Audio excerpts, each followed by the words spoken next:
Good afternoon, buenas tardes, welcome y bienvenidos todos.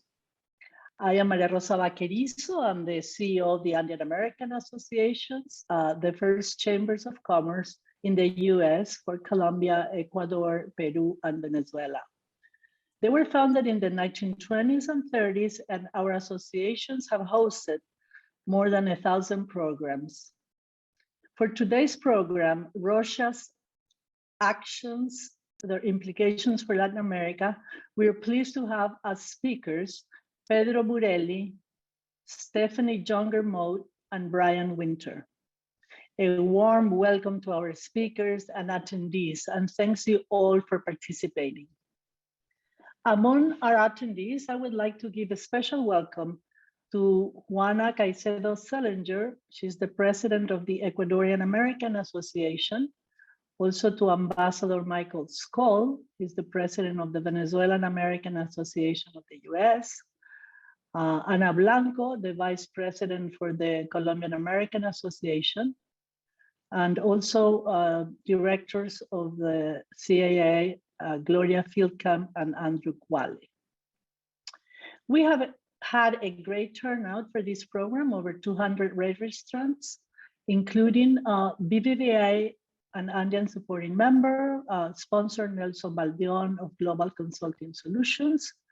We have with us today representatives from the United Nations, the World Bank, and from the governments of Chile, Colombia, Ecuador, Guatemala, Panama, Peru, and the US. We also have this afternoon with us Trade Commissioner from the Miami Mayor's Office, Maria Dreyfus Albert, and Ana Maria Gallardo, head of AmCham Guayaquil, Asobanca of Ecuador. We also have credit agencies, Fitch Ratings and SP Global, Bloomberg, and we have from the academia, we have Columbia University. Now, just a short introduction of our speakers. Pedro Burelli is a chairman of Georgetown University's Latin American Leadership Program. He is a frequent commentator on matters dealing with Russia and Latin America and on the oil sector. He's a managing partner of B+V Advisors, a firm advising in Europe, Russia, and Latin America. Pedro is a graduate of the University of Southern California and Harvard University Kennedy School of Government. Now we'd like to introduce Stephanie Younger-Mote. She's the founder and CEO of Carsey Global LLC, a consulting firm focused on guiding international business towards success in Latin American markets. She holds a BA in government from Cornell University and a master's of science in global affairs from New York University. And now with Brian Winter, he's an editor-in-chief of America's Quarterly. He's a best-selling author, analyst, and speaker. He has been living and breathing Latin American politics for the past 20 years. Winter is a regular presence in TV, radio, and print media, also from NPR and CNN in Espanol, and the Wall Street Journal. So with this wonderful group of speakers, we're going to have just such an enjoyable time this afternoon. And after the presentations, you will have a chance to ask questions via the Q&A button at the bottom. Please check at the bottom, you have a way to send your Q&A during the presentations. And then about 25 minutes before the program is over, the speakers will try to answer your questions. So please make sure throughout the afternoon you can do it. And now I will give the floor to Stephanie for her to begin the roundtable discussion. So Stephanie, it's all yours. Thank you so much, Maria Rosa, and it's certainly a pleasure to be here this afternoon with Paulo and Brian. I think as Latin American analysts, the past couple of months have already been fraught with a lot of issues, trying to untangle some of the COVID recovery and the difficulties, that come hand in hand with that. And then obviously a fraught election season throughout the region, with elections just happening in Chile, elections coming up in Colombia and Brazil. So there's been plenty of of challenges to already discuss. And now, of course, we add the Russian invasion to Ukraine, which has created a global, crisis that is somewhat unprecedented, with reactions that have been very unprecedented, both economically and politically. So I think our hope here today is to have somewhat of a engaging conversation that sheds lights on both, how this situation is impacting Latin America in the political sphere and in the economic sphere. I know that a lot of people have interest in, certainly hearing about some of the economic implications, as well as the trip last week to Venezuela by the Biden administration. So we hope to cover both of those topics. But perhaps we would start, Pablo, with you talking a little bit about how you see the economic issues that are most front and center after this crisis in Latin America. Thank you so much, and thank you for the invitation. There's a lot of misunderstandings in terms of the size of Russia's economy, how inserted it is in the world, how much it touches the supply chains in the world. I mean, it is between 11th or 12th economy in the world, the size of South Korea, just a little bit larger than Spain. But the important thing of it is it doesn't have a lot of value added exports, but it's really important in some key commodities. Obviously, oil and gas being the most important, but nickel, aluminum, fertilizers, palladium, gold, they're very, very big in that area. So the dislocations are going to be felt everywhere. The entire supply chain of the world, which has been obviously hurt because first of the pandemic, then of the dislocated production around the world, an increase in demand very quickly, kind of post-pandemic or mid-pandemic, whatever you want to call it. Now it's going to be severely disrupted. In terms of Latin America, clearly the dependence or the relationship is not that important overall, but in specific sectors, like you would see fertilizers into Brazil and Argentina, it's important. If I were a flour producer in Ecuador, I'd be concerned. I mean, there's no country in the world that consumes flowers the way Russians do. I mean, in every little stand, in every street in a big Russian city, has flowers. When you ask where do they come from Ecuador. Ecuadorians were able to carve that. But in reality, the real problem is the dislocation that is going to be happening in financial markets and commodity markets overall. The net effect of that depends how long this lasts. One of the things that I say is that the world has never changed so rapidly in such a short period of time. In a few days, the entire status quo changed. What we thought was certain became uncertain. Allies that were having trouble became real deep allies. Countries that people paid no attention to, like Ukraine, becomes the center of a conversation and the sympathy of the world. And companies and countries begin to take actions that we never believed would be possible. That's why it's difficult, Stephanie, to really calculate, because the real effect is how long does this last for? The fundamental issue that I say is to take down an economy, the 11th largest economy in the world with 140 million people, the largest landmass in the world. If the objective becomes taking it down, crashing it, destroying it, I'm not sure that anybody has calculated what the net impact of the disruption would be. I would say there's crazy stuff they will try to get their products out. If people don't want to buy it in one place, they'll go through another channels. One of the things that I think will happen is you have a lot of illegal trade, illegal flows, and instead of more transparency in world trade, if this thing lasts for long, those products, those commodities will make their way out in absolutely pernicious ways because they're not going to be landlocked in Russia. So as we look forward, the issue is, is this in 2 more weeks until there's a peace, or is this a long, drain out situation in which the sanctions and the corporate actions stay put for a very long time, and you do see the demise of a $1.8 trillion economy? Right. I have some comments, but I don't know, Brian, if you want to jump in with any thoughts you might have, or otherwise. Well, yeah, thank you, Stephanie, and likewise, thank you for the invitation. It's a real privilege to be on such a high-level panel as this one.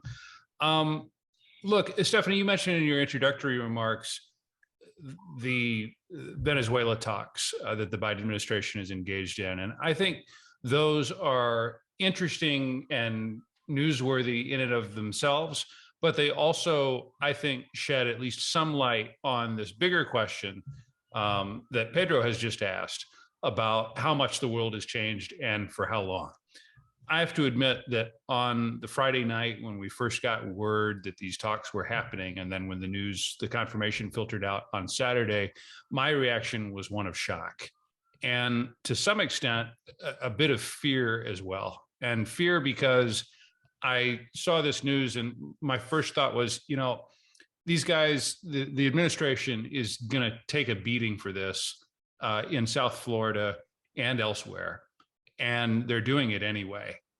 And that tells you how much they believe the world has changed as a result of this war, as a result of Russia's invasion. Since then, we've kind of learned the administration and other reports have sent conflicting messages about how long these talks might have been in the works and whether they might have happened anyway. I have to say I can claim no special knowledge, whether private or public, about the administration's motivations and what they're really hoping to accomplish here. That said, I have spent the last 2 weeks trying to talk to different stakeholders, trying to get my head around what's happening, again, not just for the sake of Venezuela, but for the sake of our own understanding of how the world is changing as a result of this and the effect that it might have on Latin America. Part of the reason I struggled with this so much at the beginning was I didn't see how it could possibly be about oil. Because of course, as everyone here knows, Venezuela's production capacity has been hurt so much over the last, especially the last 5 years, really the last 20, but especially the last 5 because of incompetence, corruption, brain drain, and sanctions, that they're not in a position to, even if a deal was struck right away, do anything that would make a material difference in terms of US gasoline prices, at least. But in a conversation with other people, one comment that was made was, well, this isn't about 2022, and it's not even really about 2027. It's about 2032, it's about 2042, and it's a bet that the lines of the global economy are being drawn in a way that is likely to redrawn in a way that is likely to persist for the next 10, 20 years and possibly longer, going back to the points that Pedro was raising. And if you believe that's the case, if you believe that the world economy, supply chains, commodities flows, and other thing is being reorganized in a fundamental way that will reverberate for decades to come, then potentially these kinds of talks with Venezuela, which does still have the world's biggest oil reserves, even though the production capabilities right now are quite low, within that lens, they may make sense. It implies a completely different sort of set of values that are in many respects similar to the realism-focused decisions that the United States government often made rather during the first Cold War in the 20th century. The best sign or sort of point of evidence that I can find that suggests that this may at least be one factor in the administration's thinking is the fact that we saw these conversations also speed up with Saudi Arabia and to a lesser extent Iran at more or less the same time that we saw these Venezuela talks happen. So that does reinforce at least the theory that someone high up in the administration, not someone looking at Venezuela policy, not someone looking at Latin America policy, at least signed off on this in the belief that, again, that the world economy has fundamentally changed and you need to start making some difficult political decisions as a result of that. There's a whole other story here about kind of multipolarity and as it affects the other governments in the region and how this plays into that. But I think for the sake of keeping this as a conversation, why don't I stop there for now and we can maybe come back to that. Well, I think if I could maybe take a step back and try and link both of your comments in a certain way. I mean, it's clear that since 2014, after the initial sanctions on Russia were put up with Crimea, the Russians did attempt at least to go a little bit more proactively into investment in Latin America. But, as Pedro points out, it didn't actually translate into all that much greater economic ties between the regions. Certainly Brazil, Mexico, and Ecuador are probably the three countries that are most economically engaged with Russia, but it still represents a fairly small percentage of the overall trade on both sides.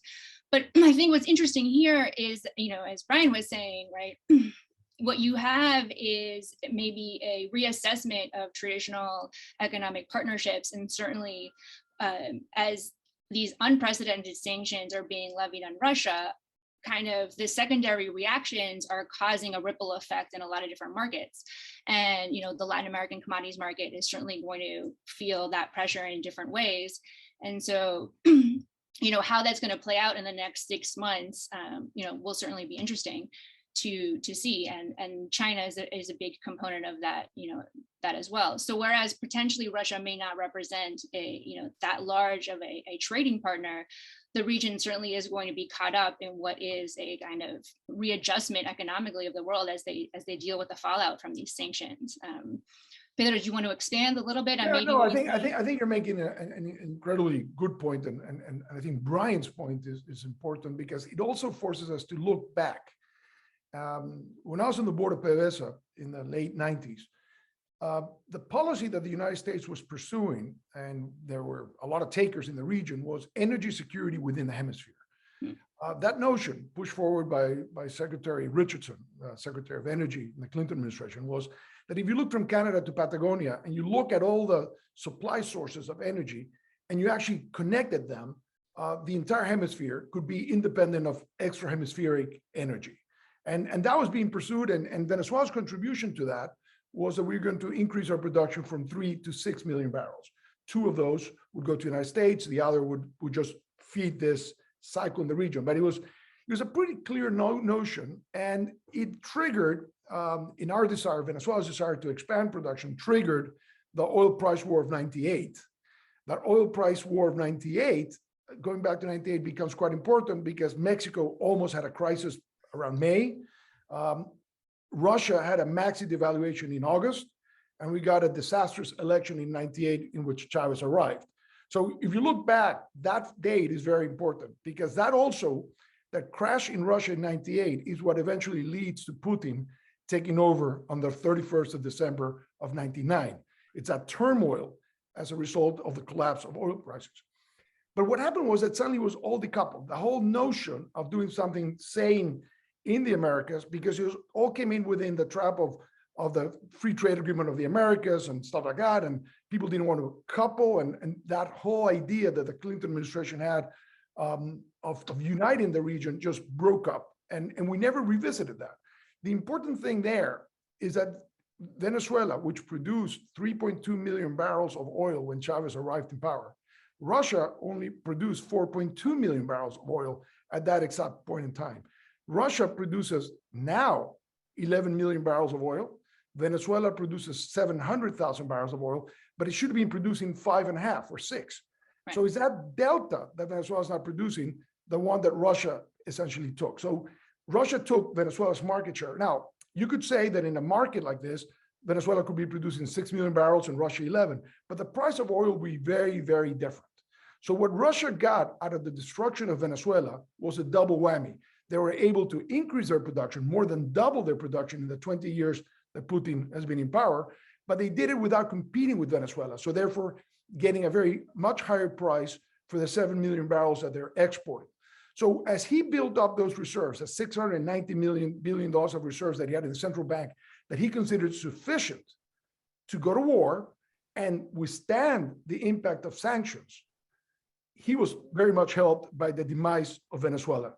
Okay, so when people begin to talk about Venezuela right now, as Brian was saying, I hope that they remember that the demise of Venezuela was part of a misstrategy also by the United States. So whoever wants to come back and take Venezuela's oil reserves and see if they can improve, be very careful. Guyana is not going to be happy. Colombia is not going to be happy. Brazil is not going to be happy. Mexico is not going to be happy. The frackers are not going to be happy. Canada is not going to be happy because the world of oil doesn't have that much more to go. It has 20 something years. And with a long, long timeline of investments, I think it's not going to be as easy as pressing a button. So even the short-term strategy the administration is following is not smart because you can't solve the problem right now. The long-term strategy implies a lot more work than people understand, and it cannot be done without regime change in Venezuela.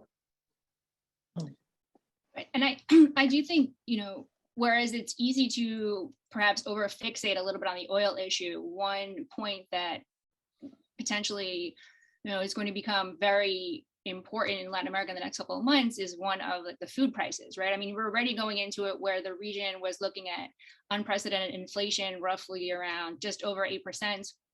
And, that was, I think, one of the highest levels you've had in the last 15 years. This situation is obviously not going to make it any better. And it's certainly one where the central banks were already struggling to figure out the tools that they had. And so I think in my mind, clearly part of the conversation has to be about the oil, but generally and regionally, you do have a lot of these pressures, and certainly food prices, I think, as well as, consumer energy prices are going to be affected one way or the other. I mean, what countries do you see this really impacting more than others? Pedro, if you want to comment on that. I'll let Brian pop in. So, Brian.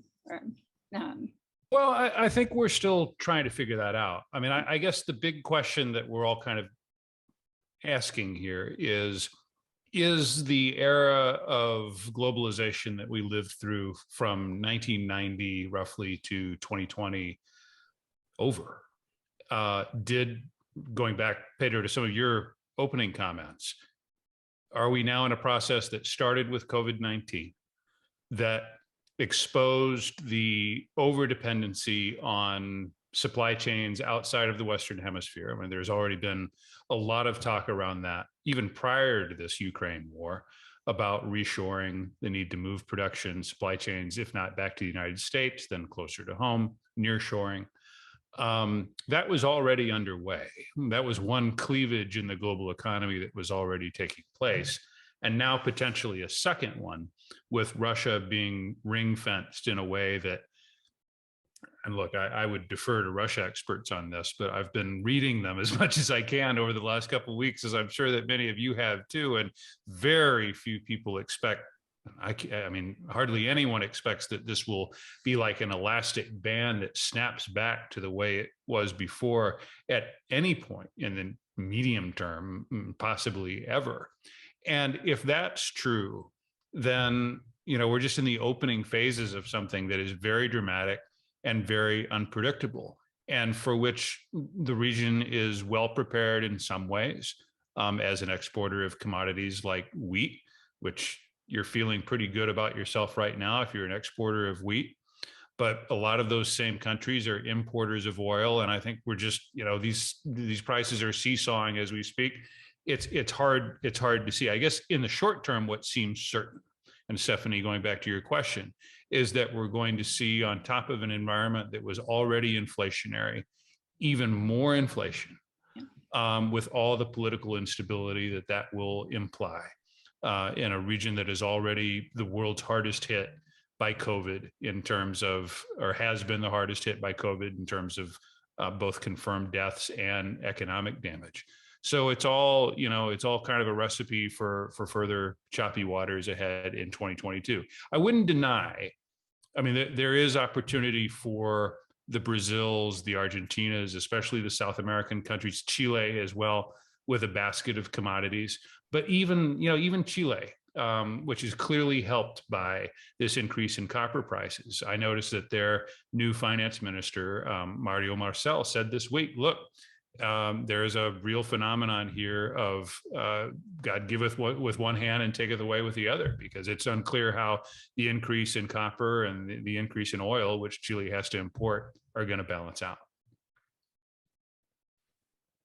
Pedro, do you want to speak to any of this? I mean, I think that, yes, the fundamental issue here is that if in this change, because it's so sudden, and I would say something with no hesitation, is no matter how much I try to talk to people in Washington, where I live, in government, about Russia's involvement in the region at every category, because there's a geopolitical involvement, there's a domestic, kind of pure domestic disruption involvement, there's the economic ties that we're building, and there's more nefarious ties involving, basically organized crime and narcotics.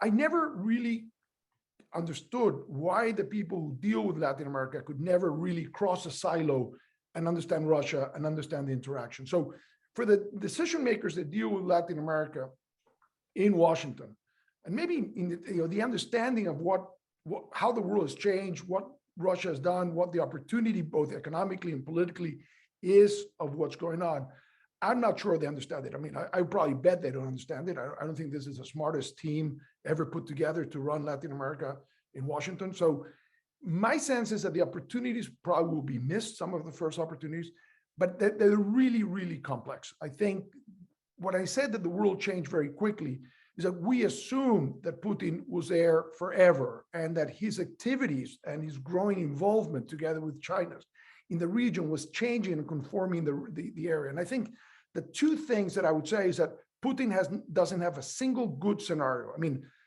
Putin does not survive this adventure. There's no good scenario for him. How he exits, it's a question to be discussed.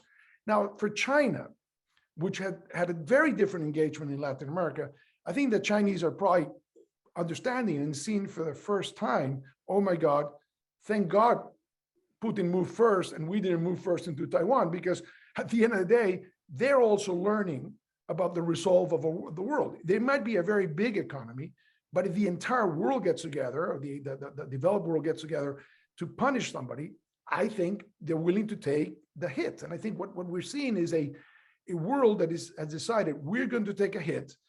Large corporations that say we're going to take huge write-downs of our investments in Russia because we don't want a world dominated by the kind of deal that was signed on the day the Olympics began in Beijing between Xi Jinping and Putin, which is a very interesting thing because if you read those 5,000 words, it was a very scary world that they were painting. And it only lasted a few days. We're now in a completely different world. Whatever they were doing is not going to work. Okay? The world has stood firm, has surprised everybody. I'm sure the Germans are surprised at what their government did. The Swiss are surprised at what the Swiss government did. The people from Monaco are surprised at what Monaco did. And I think the world is surprised that there's been this tremendous resolve. And that is where we are going to have to see the changes. Like I said, plan A cannot be to destroy Russia. That has to be plan B or C. Plan A has to be to disconnect Putin and the Siloviki, his group of former KGB, GRU guys who control Russia, disconnect them from the control and command structure of Russia. And if that doesn't happen very quickly, I think we're going to be having a conversation in 3 months with a very disrupted world. Okay, so I don't think there's a massive amount of sanctions and these incredible disruptions that we're going to find on everything, shipping lanes, flight costs. I mean, if you have to fly from Europe to Asia and can't fly over Russia, the cost of freight, of high value freight goes through the roof. The cost of shipping goes through the roof. If all the Russian ships disappear and nobody takes a Russian ship delivering cargo anywhere, you begin to have tons of problems. So that's why I imagine that reasonably, this has to be a short-lived thing, and the plan A has to do with a change of regime in Russia, which would then be accompanied with a mechanism by which some sanction relief begins to happen and stuff like that. But I think when Putin went in, he miscalculated. He doesn't have reverse. I mean, in their manual, their card does not have a reverse. So that's what's difficult to imagine them pulling back. But it's also very difficult. And I say, just to put in the political, they could take over Kiev tomorrow, but they can't keep Kiev, peacefully. I mean, it would be a war of attrition. It would be a terrible war. And in the meantime, the sanctions would probably just pile up. So he's stuck in a corner. But the difficulty between having him stuck in the corner and having Maduro and his people stuck in the corner is that these guys have nuclear weapons.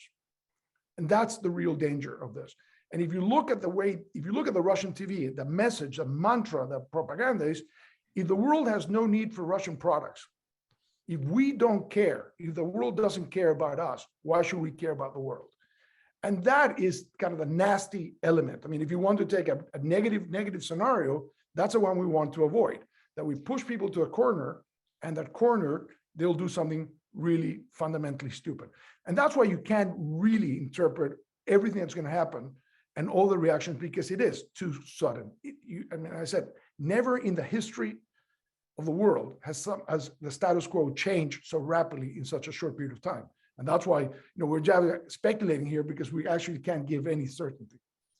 So let me just push you on two of the points that you made to start with. I mean, one is I would argue that the plan A is actually to first, get Russia out of Ukraine, right? That whether one, you can then discuss about potential certain types of regime change or, how, government is executed in Russia and how long Putin maybe stays. But I think obviously plan A, right, is how do we have Russian troops exit Ukraine as quickly as possible, which I think also lends itself to a very important differentiation in examples, in that at the end of the day, Venezuela is still a domestic problem, for better or for worse, right? That one of the reasons that this became such a big issue and there was such a European reaction so quickly is that there was an incursion into foreign territory, and then obviously that foreign territory, bordered up to NATO countries, right? And so I do think it is important just to continuously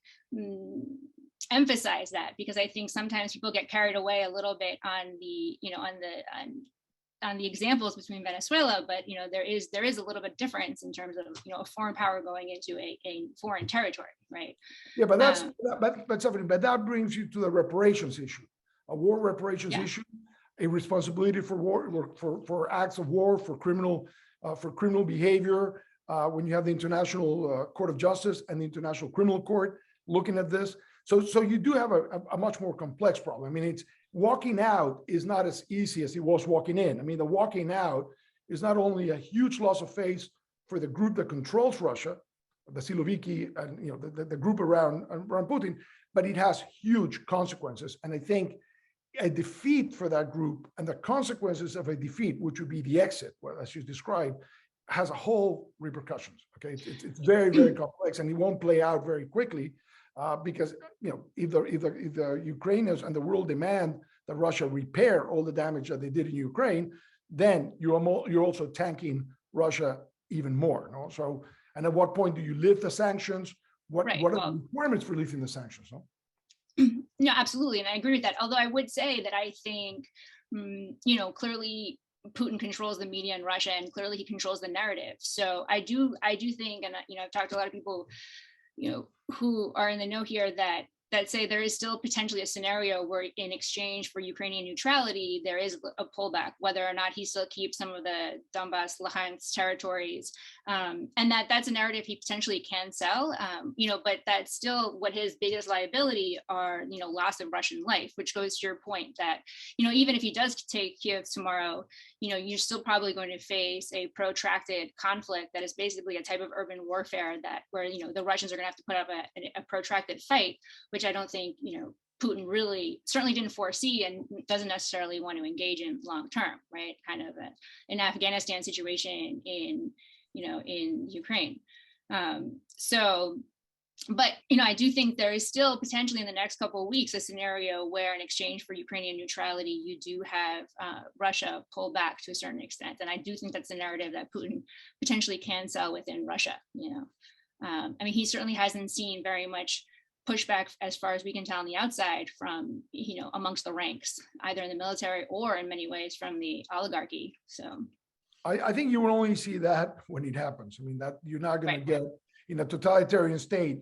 When those things happen, they suddenly happen, and we all find out simultaneously. It's not like we're in the know of an inside, how the inside works. And there's a tremendous isolation between the people that he worked with, and even the oligarchs. And the oligarchs were mostly caught by surprise. They all thought that this was just heavy tactics to negotiate something with the West. Yeah. They never believed that it was going to go in. They were the first surprise, and they're paying a dear price for that. No.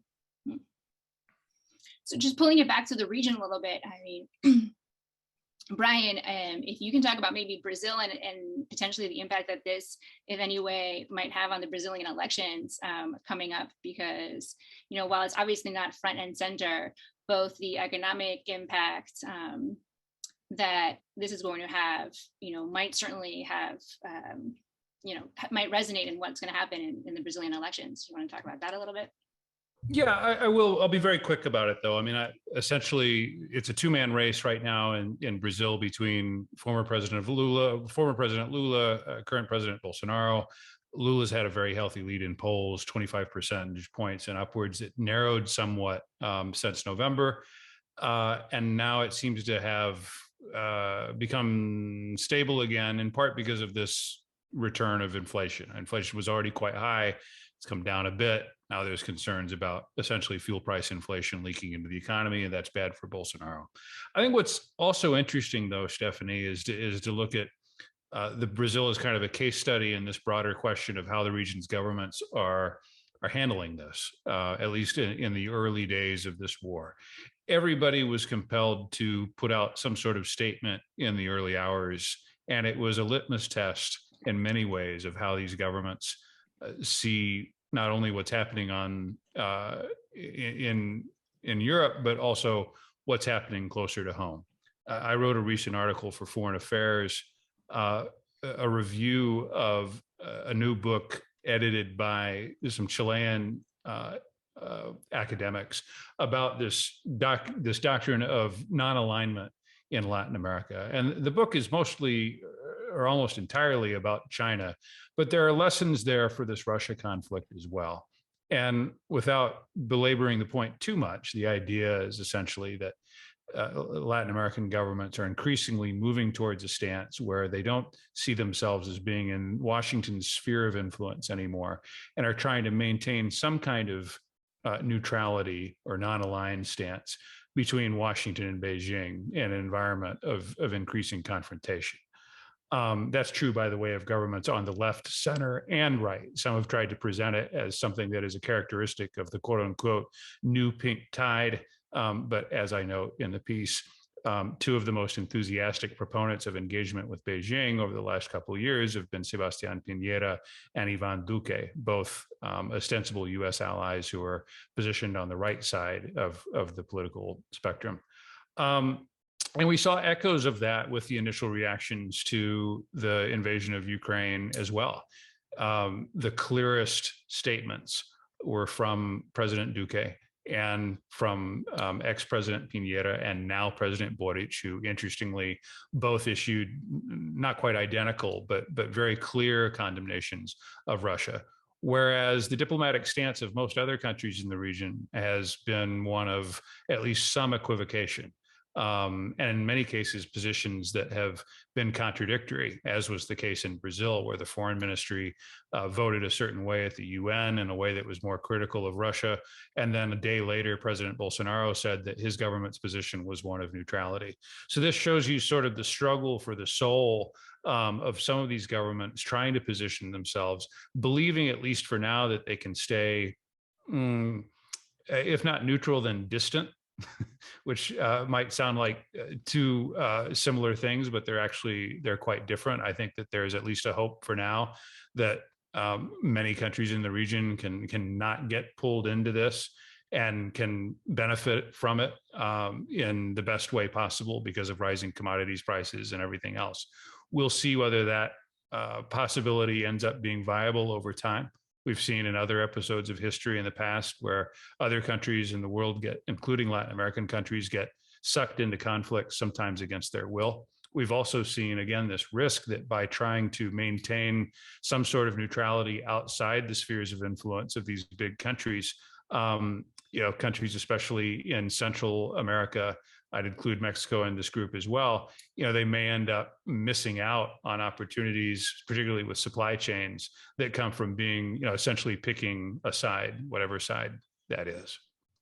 So with that, Stephanie, I know that they'd asked us to maybe switch to and take some questions from the audience at around 35 after the hour. So we're almost on time. Yeah. Just a reminder to the audience that you can send your questions to the Q&A chat that's built into Zoom. There's a great question here from my, oh gosh, what's the Spanish word when you share a name with somebody? I don't know why I've blanked on this. Tocayo. Tocayo, there it is. From my Tocayo, Brian Fonseca. He asks, thank you. Is there a path where Russia can increase its economic, diplomatic, and informational influence in the region? Or do you anticipate a contraction in its influence because of the invasion of Ukraine? The immediate post-Soviet period wasn't kind to Russian activities in Latin America. That's a good question. Stephanie, why don't we start with you? I think actually one of the interesting things is there was a study done by an organization that I was involved with, Global Americans, on kind of misinformation in Latin America. And, basically what came about was the two largest proponents of misinformation was China and Russia. And whether or not, in other ways, I do think you will see an uptick in the kind of the misinformation campaign that Russia tries to go after in the region. And that has manifested itself mostly in kind of doubling down in areas where there is like political and social conflict, right? So that doesn't bode very well, I think, for, countries where clearly social tension is going to be on the rise because of a lot of the economic pressures. And I think it's something that people should certainly have an awareness of, right? That this has been something that, whereas maybe the economic ties Russia has not been able to cultivate as successfully, they have been willing to spend a lot in going after, in seeding discontent and conflict in the region. And I think that is something that you will probably see a little bit more of, unfortunately. So, Pedro. Yeah, well, I think just following on what Stephanie said, for the Russian Federation, it took them a very long time to find a footing in Latin America after the Soviet Union, as you mentioned. They tried in different ways. And it's interesting that the big realignment of reconnecting with Cuba and with Nicaragua, and then building up a big relationship with Venezuela, really happened not as a foreign ministry thing, but more done by Igor Sechin, who was a deputy prime minister, chairman at that time of Rosneft, now the CEO of Rosneft, the largest publicly traded oil company in the world. He was the one who speaks Spanish and Portuguese, and he was the one who envisioned the idea of having this area of influence in the same time zone as the US.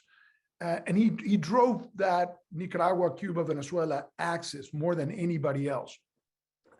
The rest of the ministry was trying to go through the forms of how to re-engage with this. And I think they never figured out, because what they were pitching as government were essentially the goods that government-controlled military companies sell.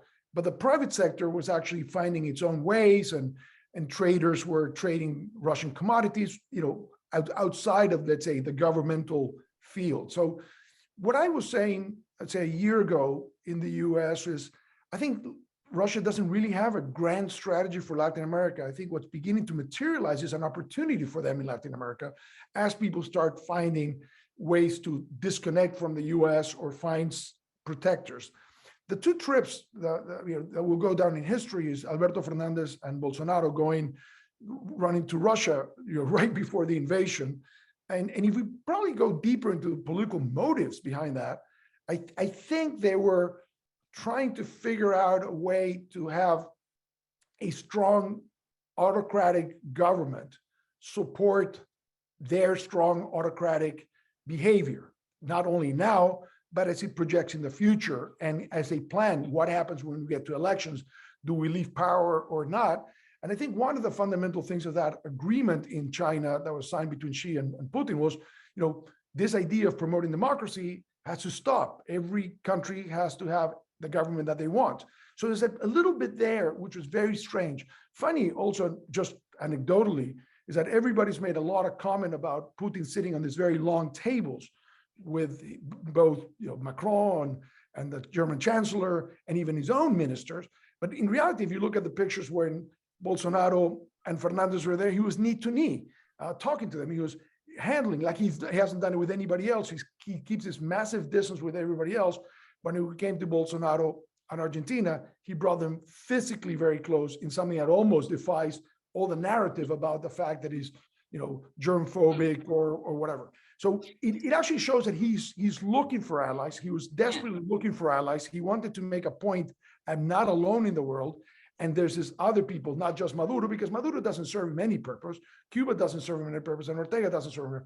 But Bolsonaro and Fernandez, Argentina, whatever, with some sympathy in Mexico for that same policy, that's attractive for him. So if I could just comment on the Fernandez, and then I'm sure, Brian, you have on the Bolsonaro thing, but I will say, I think on the Fernandez visit to Russia, it was somewhat blown out of proportion. I mean, to a certain extent, I think Fernandez did it as a little bit of a domestic balancing act. I mean, he was going into the renegotiations with the IMF. I think clearly, part of his party was very against it. And I think he thought this was one way of saying, okay, I'm not just like bowing down to the Americans. And I think on the other hand, right, the Russians were one of the first to give vaccines to Argentina, and Sputnik was the first kind of wave of vaccines to go out. And Argentina has, I think, the only Sputnik vaccine factory outside of Russia. And so I think that there was a sort of sense of gratitude, really, that Fernandez felt like he had to show. I had another comment, but Brian, I don't know if you wanted to get in there about Bolsonaro. So.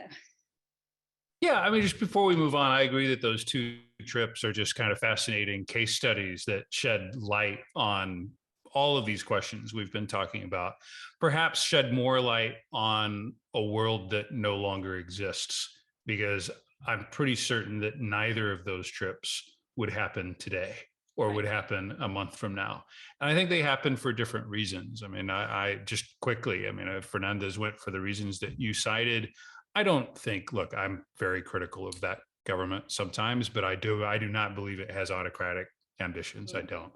I think that that was more about, Fernandez explicitly said, this is about us trying to build a multipolar world where we no longer have to rely so much on the United States and on the IMF. I mean, he more or less, that's more or less textual, right? And as to whether it was diplomatically or strategically a good idea, I don't know. It certainly angered people back in Washington, especially coming on the heels of some people putting their reputations on the line to reach some sort of accommodation with the government. The Bolsonaro motivation was different and made for some strange bedfellows because it was a trip that was favored essentially by some people on the far right part of his coalition, people who see Russia, maybe saw Russia, no, still some see Russia, present tense, as a fellow traveler in the kind of politics that they have espoused. Many people inside the Bolsonaro movement have referred to Russia, including the former foreign minister referred to Russia as part of the Judeo-Christian world, which perhaps is code for something else. The reason Bolsonaro was able to sit at the short table was because he agreed to take the Russian PCR, which Macron was notoriously unwilling to do because he didn't want to give the Russians his DNA. And I've mentioned the strange bedfellows, the traditional Brazilian foreign ministry culture, which has always been one of self-determination and a certain multipolarity, or at least going back the last 20 years, actually supported the trip and the maintenance of the trip, even though there were troops amassed on the Ukrainian border for kind of those reasons of self-determination, thought it was a good idea, supported it. And then that all went out the window when Bolsonaro stood by Putin's side and said that he wanted to express solidarity with Russia. But look, so there was kind of an accidental aspect to all of that too, which I feel like, somebody once smarter than I am said that politics is usually more Veep than House of Cards, meaning it's usually sort of accidental personal outbursts and tragic comic variety instead of kind of really well thought out and elaborated conspiracy theories. But back to the original point, I don't think either of those trips would happen today. And perhaps we will look at them as final chapters, perhaps ill-advised in a world order that is now changing. We'll see.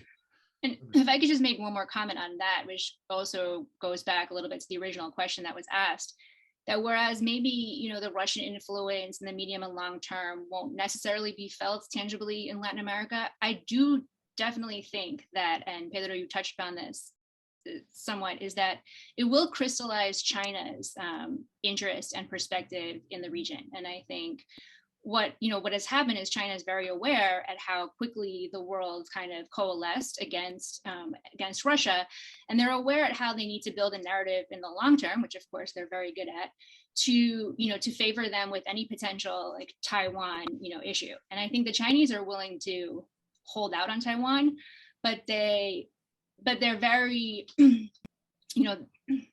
they're very well versed in how they need to build the relationships in the next 10 years so that people will be more supportive of, their attempts to, take over Taiwan.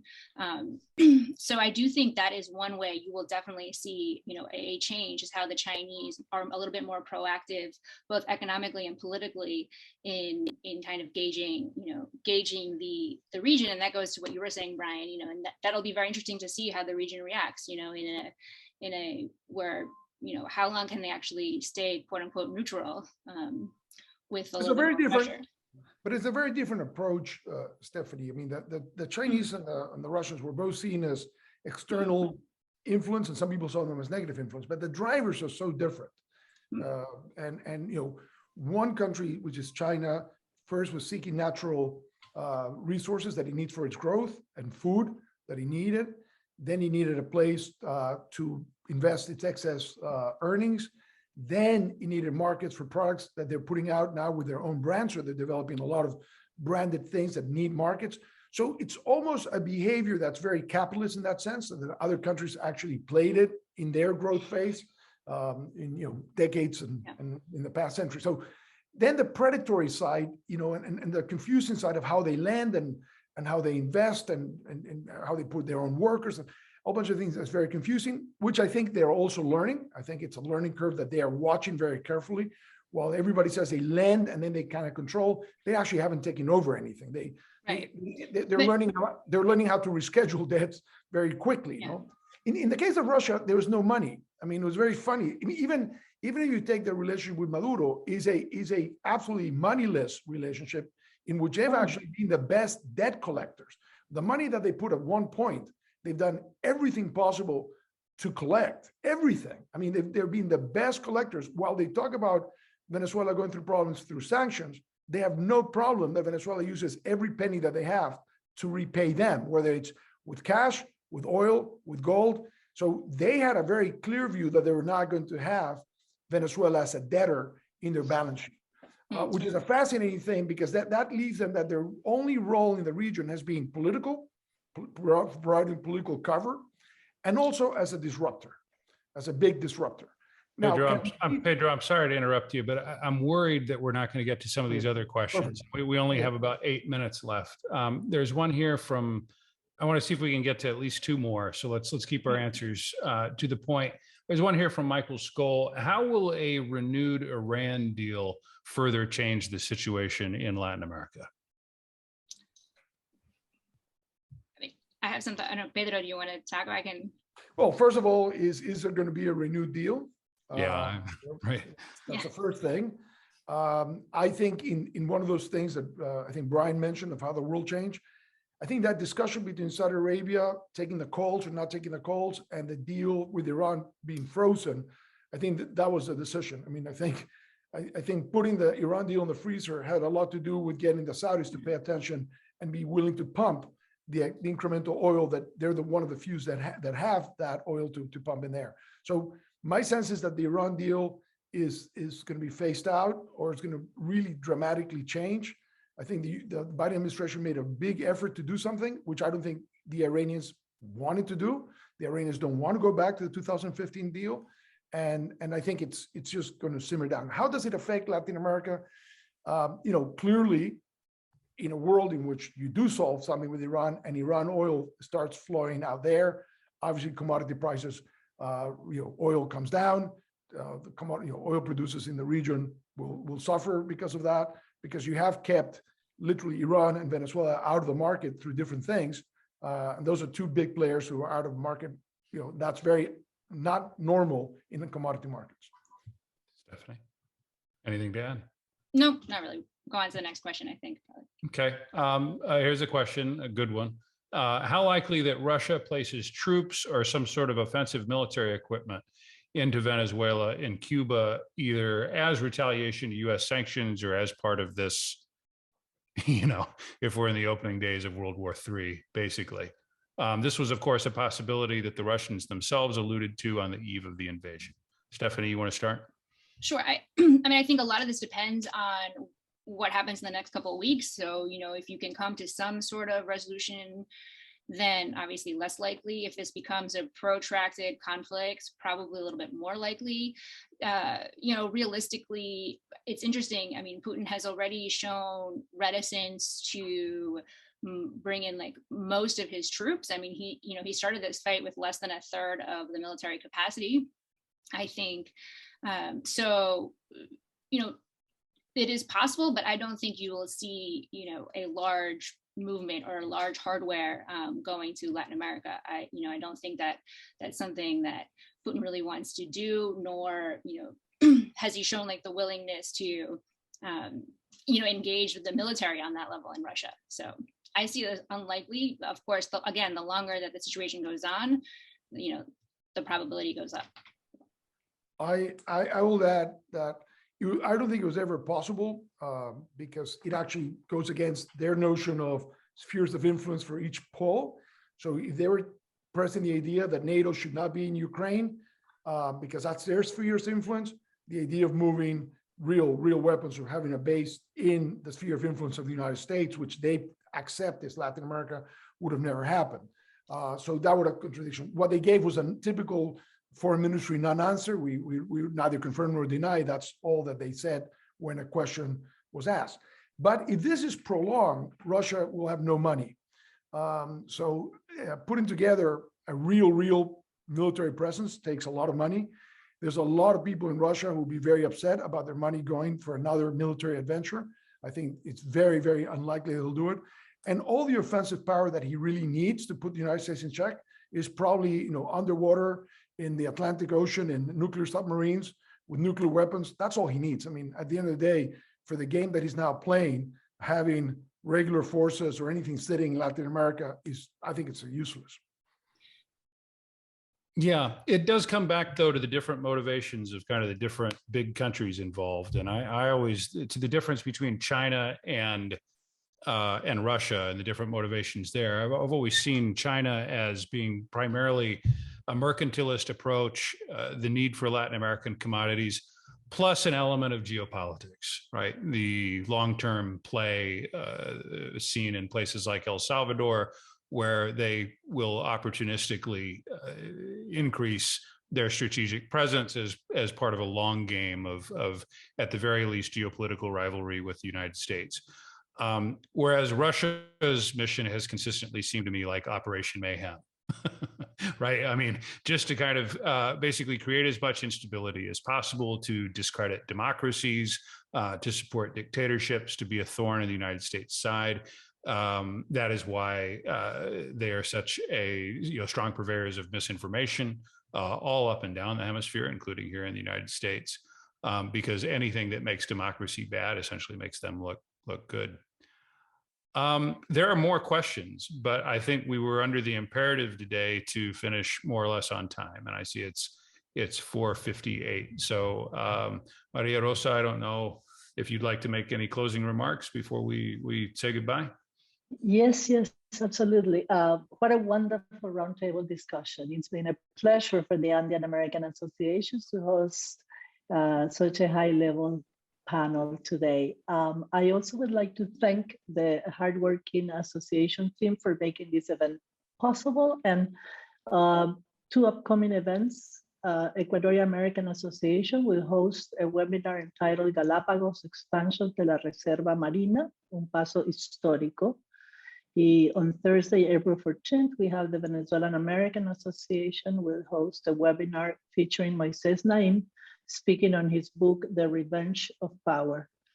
If you're interested in any of these programs or would like to become a member of the Andean American Association, please contact our team via the information is on the invitations. Thank you all for participating, and thank you so much to Pedro, Brian, and Stephanie for a wonderful event. Thank you so much. Good afternoon. See you soon.